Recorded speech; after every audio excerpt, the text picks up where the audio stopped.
నగలు ఇంట్లో నుండి ఎవరో దొంగతనం చేశారని తెలిసి ఇంట్లో వాళ్ళందరూ కూడా కంగారు పడుతూ ఉంటారు. ఇంతలో ఆ నగల తాలూకా వాళ్ళైతే వచ్చి మా నగలు ఎక్కడ ఇవ్వండి అని చెప్పి అడుగుతూ ఉంటారు. దాంతో జరిగిందంతా కూడా జగదీశ్వరి వాళ్ళైతే వాళ్ళకి చెప్తారు. చెప్పటంతో వాళ్ళైతే ఏంటి నగలు దొంగతనం జరిగాయా, మీ దగ్గర ఎంత భద్రంగా ఉంటాయో మాకు తెలుసు, అలాంటిది నగలు దొంగతనం జరిగింది అంటే మేము నమ్మము. ఎందుకంటే మీ దగ్గర అంత జాగ్రత్తగా ఉంటాయని తెలిసే కదా మేము మీ దగ్గర దాచాము. కాబట్టి అవేవో మీరే దాచేసి ఇలా అబద్ధం చెప్తున్నారని మాకు అనిపిస్తుంది. మీకు ఇలా కాదు, పోలీస్ కంప్లైంట్ ఇస్తేనే మీరు లైన్లోనికి వస్తారు అని చెప్పి అతను అంటాడు. ఆ మాట వినగానే విరాట్, జగదీశ్వరి, చంద్రకళ ఒక్కసారిగా షాక్ అయిపోతారు.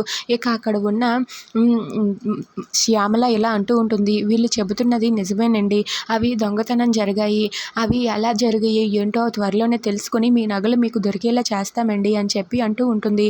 అది వినగానే అక్కడ ఉన్న అతను ఇలా అంటూ ఉంటాడు, నేను కొద్ది రోజులు గడువు ఇస్తున్నాను, ఆ గడువులోగా మీరు మా నగలు తెచ్చి మాకు ఇవ్వాలి, లేదంటే నేను ఖచ్చితంగా పోలీస్ కంప్లైంట్ ఇస్తాను, మీ మీదే ఇస్తాను, జగదీశ్వరి గారి పేరు మీద పోలీస్ కంప్లైంట్ ఇస్తే వాళ్ళే వచ్చి ఈవిడిని తీసుకుని వెళ్తారు, అప్పుడు మీరు నగలు దాచిన నగలు బయట పెడతారు అని చెప్పి అతను అంటాడు. ఇక ఆ మాట వినగానే చంద్రకళ, విరాట్ ఒక్కసారిగా షాక్ అయిపోతారు.